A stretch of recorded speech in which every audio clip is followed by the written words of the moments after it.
ওং নমো ভগবতে বাসুদেবায়। জয় শ্রীকৃষ্ণ। দিনের শেষে আমরা যখন বিছানায় শুয়ে পড়ি, চারপাশ যখন নীরব হয়ে যায়, তখন একটা অদ্ভুত ব্যাপার ঘটে। সারাদিন যে কথাগুলো আমরা ভুলে থাকার চেষ্টা করি, সেগুলোই যেন রাতের নীরবতায় আবার মনে পড়তে শুরু করে। কেউ ভবিষ্যৎ নিয়ে চিন্তা করে, কেউ অতীতের ভুল নিয়ে আফসোস করে, আবার কেউ ভাবেন আমি এত চেষ্টা করেও কেন সফল হতে পারছি না। কেউ আবার প্রিয় মানুষকে হারানোর কষ্ট বয়ে বেড়ায়। আর কখনো কখনো এমনও হয়, চারপাশে অনেক মানুষ থাকা সত্ত্বেও নিজের ভেতরে একটা শূন্যতা অনুভব হয়। আপনার সঙ্গেও কি এমনটা হয়? যদি হয়ে থাকে তাহলে আজকের এই ভিডিওটি বিশেষ করে আপনার জন্য।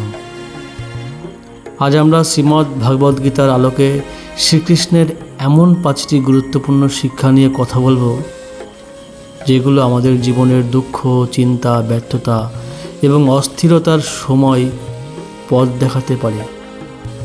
তবে একটা কথা শুরুতেই মনে রাখবেন, এই কথাগুলো কোনো জাদুমন্ত্র নয়। শুধু শুনলেই জীবনের সব সমস্যা শেষ হয়ে যাবে, শ্রীমদ্ ভাগবত গীতা এমন প্রতিশ্রুতি দেয় না। বরঞ্চ গীতা আমাদের শেখায় সমস্যার মাঝেও কিভাবে নিজের মনকে স্থির রাখতে হবে, কিভাবে অর্জুনের মতো স্থিতপ্রজ্ঞ হতে হবে, কিভাবে কর্তব্য করতে হয়, কিভাবে পরমেশ্বরের উপর বিশ্বাস রেখে জীবনের সমস্ত বাধা বিপত্তি দূরে সরিয়ে দিয়ে এগিয়ে যেতে হয়। সেই শিক্ষা শ্রীমদ্ ভাগবত গীতা আমাদের দেয়। তাই আজ রাতে কিছুক্ষণের জন্য নিজের সব চিন্তা পাশে রাখুন, মন দিয়ে শুনুন, আর সম্ভব হলে মনে মনে পরম পুরুষোত্তম করুণাময়, পরম দয়াল, পরম পুরুষোত্তম শ্রীকৃষ্ণকে স্মরণ করুন। চলুন শুরু করি। প্রথম শিক্ষা, ফলের চিন্তায় নিজেকে ভেঙে ফেলবেন না। কর্মণ্যে বাধিকারস্ত মা ফলস্য কদাচন, মা কর্মা ফলহতির্ভ মাতে সংকস্তে কর্মণ্যে। শ্রীমদ্ ভগবত গীতার 2য় অধ্যায়ের একটি অত্যন্ত পরিচিত এই শিক্ষা, এই শ্লোক। আমাদের অধিকার কর্মে, কিন্তু কর্মের ফলের উপর আমাদের সম্পূর্ণ নিয়ন্ত্রণ নেই। আমরা চেষ্টা করতে পারি, পরিশ্রম করতে পারি, সৎভাবে নিজের কর্তব্য পালন করতে পারি, কিন্তু ফল ঠিক কখন, কিভাবে এবং কতটা পরিমাণে আসবে, সেটা সবসময় আমাদের হাতে থাকে না। এটাই জীবনের একটা বড় সত্য।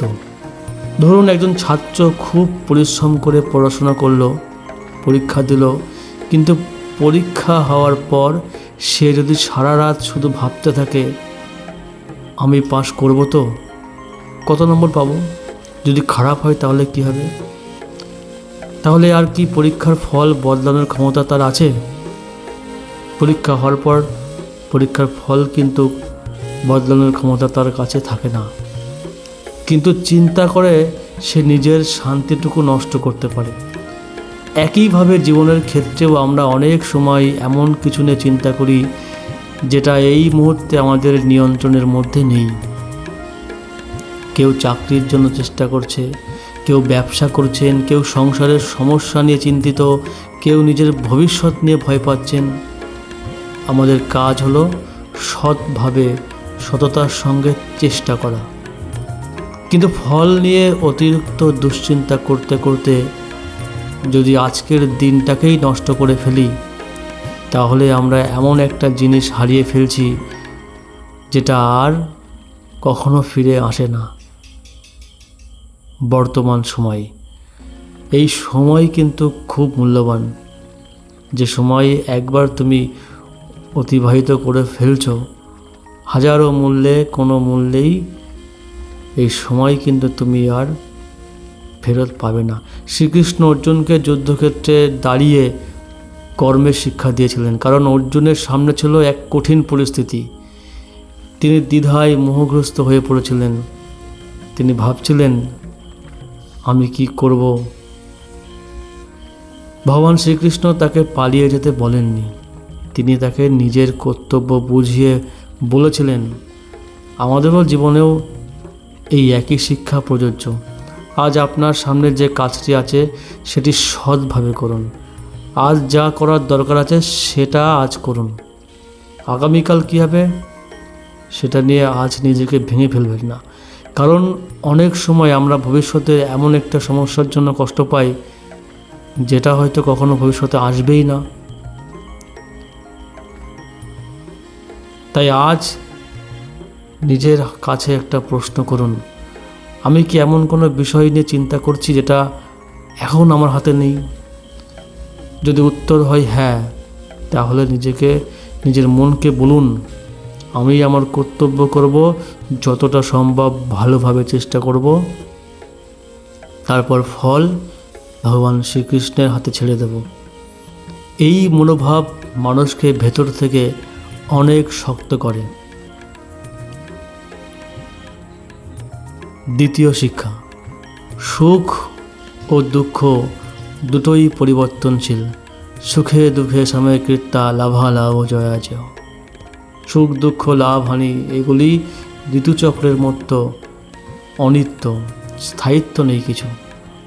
যার জীবনে আজকে দুঃখ তার জীবনে একদিন সুখ অবশ্যই আসবে, আর যার জীবনে সুখ বেশি লাফালাফি করার দরকার নেই। এই সুখ কিন্তু চিরদিন স্থায়িত্ব হবে না, দুঃখ আপনার আসবেই। সুখ এলে আমরা ভাবি এই সুখ যেন কখনো শেষ না হয়, আর দুঃখ এলে মনে হয় এই দুঃখ বুঝি আর কোনোদিন শেষ হবে না। কিন্তু গীতা আমাদের অন্য একটি দৃষ্টিভঙ্গি শেখায়। জীবনে সুখ আসবে, দুঃখ আসবে, সম্মান আসবে, অপমানও আসবে, সাফল্য আসবে, ব্যর্থতাও আসবে, কিন্তু কোনো অবস্থাই চিরস্থায়ী নয়। একটু প্রকৃতির দিকে তাকান, দিনের পর রাত আসে, আবার রাতের পর দিন আসে, গ্রীষ্মের পর বর্ষা আসে, বর্ষার পর শরৎ আসে। প্রকৃতি যেন প্রতিদিন আমাদের একটা কথাই শেখাচ্ছে, পরিবর্তনই জীবনের নিয়ম। এটা সবাইকে মেনে নিতেই হবে। তাহলে আমরা আপনার জীবনে আজ যদি খারাপ সময় চলে আসে, আপনি ধরে নিচ্ছেন কেন যে এই সময়টা সারা জীবন থাকবে? হয়তো আজ আপনি ব্যর্থ, কিন্তু তার মানে এই নয় যে আপনি চিরকাল ব্যর্থ থাকবেন। আজ কেউ আপনাকে বুঝতে পারছে না, তার মানে এই নয় যে ভবিষ্যতে কেউ আপনাকে বুঝবে না। আজ আপনার জীবনে কষ্ট আছে, তার মানে এই নয় যে আপনার জীবনে আর কখনো আনন্দ আসবে না। তাই দুঃখের সময় একটা কথা মনে রাখবেন, এই সময়টাও একদিন পার হয়ে যাবে। আর সুখের সময়েও অহংকার করবেন না, কারণ সুখও পরিবর্তনশীল। এই উপলব্ধি মানুষকে ভারসাম্যপূর্ণ করে তোলে। তৃতীয় শিক্ষা, মনকে শত্রু নয়, বন্ধু বানাতে শেখো। শ্রীকৃষ্ণ গীতায় মনের গুরুত্ব দিয়ে অত্যন্ত গভীর শিক্ষা দিয়েছেন। আমাদের মন কখনো আমাদের সবচেয়ে বড় বন্ধু হয়ে ওঠে, আবার কখনো কখনো সেই মনই আমাদের সবচেয়ে বড় বাধা হয়ে দাঁড়ায়। একটা ছোট ঘটনা ভাবুন, রাতে আপনি ঘুমোতে গেলেন, হঠাৎ একটা পুরনো কথা মনে পড়ল। তারপর আপনি সেই কথাটা নিয়ে ভাবতে শুরু করলেন। একটি চিন্তা থেকে আর একটা চিন্তা, তারপর ভবিষ্যতের চিন্তা, তারপর অতীতের চিন্তা, তারপর ভয়, তারপর দুশ্চিন্তা। কিছুক্ষণ পরে দেখলেন ঘুম কোথায় যেন হারিয়ে গেল। ঘটনাটা হয়তো 5 বছর আগে ঘটেছিল, কিন্তু আপনার মন সেটাকে আবার আজকের দিনে ফিরিয়ে নিয়ে এসেছে। এইটাই হলো মনের স্বভাব। তাই মনকে যা খুশি ভাবতে দিলে মন আমাদের যেখানে খুশি সেখানে নিয়ে যায়। কিন্তু গীতার শিক্ষা হলো মনকে ধীরে ধীরে নিয়ন্ত্রণ করতে হবে।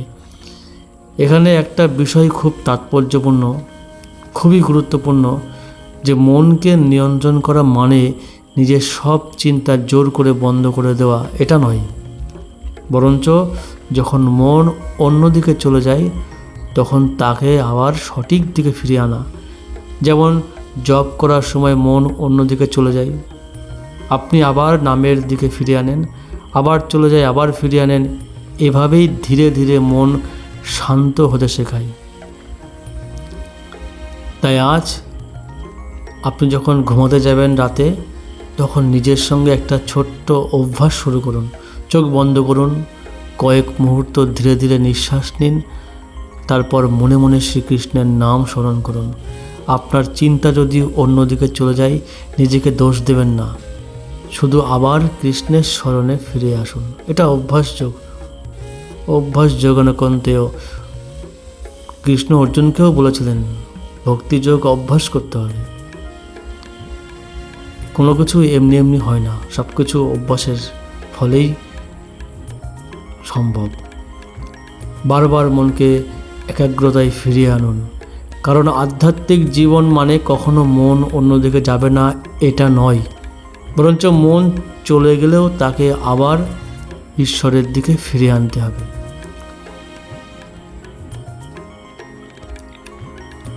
চতুর্থ শিক্ষা, অন্যের সঙ্গে নিজের তুলনা কখনো করবেন না।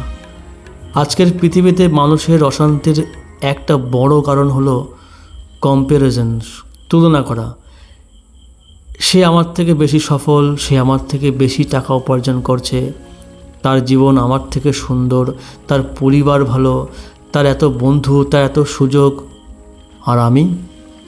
এই তুলনা করতে করতে মানুষ নিজের জীবনের ভালো দিকগুলোও দেখতে ভুলে যায়। কিন্তু মনে রাখবেন, আপনার জীবন আপনার, অন্যের পথ অন্যের। প্রত্যেক মানুষের কর্ম, পরিস্থিতি, সুযোগ এবং দায়িত্ব আলাদা আলাদা। একটা গাছ আম দেয় আর একটা গাছ ফুল দেয়, তাই ফুলের গাছ কি বলবে আমি কেন আম দিতে পারি না? কখনো এরকম বলে? না, বলে না। প্রকৃতি প্রত্যেককে তার নিজস্ব ভূমিকা দিয়েছে, আমাদেরও তাই নিজের কর্তব্য বুঝতে হবে। অন্যের জীবন দেখে নিজের মূল্য নির্ধারণ করবেন না, কখনো করবেন না। আপনি আজ যেখানে আছেন সেখান থেকেই এগিয়ে চলুন। গতকালের নিজের সঙ্গে আজকের নিজেকে তুলনা করুন। আপনি আপনার সঙ্গে কম্পিটিশন করুন, অন্য কারোর সঙ্গে করার প্রয়োজন নেই। আজ কি আপনি গতকালের চেয়ে একটু বেশি সত্যবাদী, একটু বেশি ধৈর্যশীল, একটু বেশি ঈশ্বর স্মরণকারী, একটু বেশি ভালো মানুষ? আপনি কি আপনার কর্ম ঠিকঠাক করে এগোচ্ছেন? আপনার কর্মে আপনি কি 1% করে প্রত্যেকদিন বেটার এফোর্ট দিতে পারছেন? জীবনের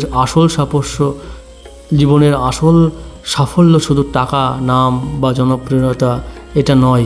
একজন মানুষ কতটা শান্ত হতে পারলো, কতটা সৎ থাকতে পারলো, কতটা অন্যের উপকার করতে পারলো, আর কতটা ভক্তি নিয়ে পরমেশ্বরকে স্মরণ করতে পারলো, এগুলোই হচ্ছে জীবনের সবথেকে বড় অর্জন। মনে রাখবে সবসময়, কোটি কোটি টাকা ব্যাংকে থাকা সত্ত্বেও যদি আপনার রাত্রেবেলা ঘুম ঠিকঠাক না হয়, তাহলে আপনি জীবনে ব্যর্থ। আপনার রাত্রে নিশ্চিন্তে ঘুম আসছে, আপনি সবথেকে বড় হ্যাপিনেস মানুষ এবং সবথেকে বড় সফল মানুষ। পঞ্চম শিক্ষা, শ্রীকৃষ্ণের উপর বিশ্বাস রাখুন। এবার আসি আজকের সব চাইতে হৃদয়স্পর্শী কথায়। জীবনে এমন কিছু মুহূর্ত আসে যখন মানুষের নিজের শক্তি যেন শেষ হয়ে যায়। অনেক চেষ্টা করেও সমাধান পাওয়া যায় না, অনেক মানুষের কাছে গিয়েও উত্তর খুঁজে পাওয়া যায় না। তখন কি করবেন? গীতা আমাদের নিজের কর্তব্য থেকে পালিয়ে যাবেন না, নিজের সাধ্য অনুযায়ী চেষ্টা করবেন, কিন্তু একই পরমেশ্বরের উপরও ভরসা রাখবেন। ভরসা মানে হাত গুটিয়ে বসে থাকা নয়, ভরসা মানে আমি আমার কর্তব্যকর্ম সম্পূর্ণ করব, কিন্তু সব কিছু আমার নিয়ন্ত্রণে নেই, এই সত্য আমি মেনে নেব। এটাই ভক্তির একটি সুন্দর দিক। আমরা অনেক সময় ঈশ্বরকে বলি, হে কৃষ্ণ, আমার এই সমস্যাটা দূর করে দাও। কিন্তু কখনো কখনো প্রার্থনাটা এমনও হতে পারে, হে কৃষ্ণ, আমার সমস্যার মধ্য দিয়ে চলার শক্তি দাও। সমস্যা দিচ্ছ দাও, কিন্তু সেই সমস্যার মধ্যে চলার সমস্যাটা সহ্য করার শক্তি ক্ষমতা আমাকে দাও। আমাকে সঠিক সিদ্ধান্ত নেওয়ার বুদ্ধি দাও। আমাকে আমার মন স্থির করার ধৈর্য দাও। আমি যেন অন্যায় পথে না যাই, আমি যেন তোমাকে ভুলে না যাই। এই প্রার্থনা মানুষের ভেতরকে বদলে দিতে পারে। এবার একটু নিজের জীবনের দিকে তাকান। আজ রাতে ঘুমানোর আগে নিজেকে 5টি প্রশ্ন করুন। আমি কি এমন কোনো বিষয় নিয়ে অতিরিক্ত চিন্তা করছি যা আমার হাতে নেই? আমি কি আমার অতীতের কোনো ভুলের জন্য নিজেকে প্রতিদিন শাস্তি দিচ্ছি? আমি কি অন্যের সঙ্গে নিজেকে তুলনা করে নিজের শান্তি নষ্ট করছি?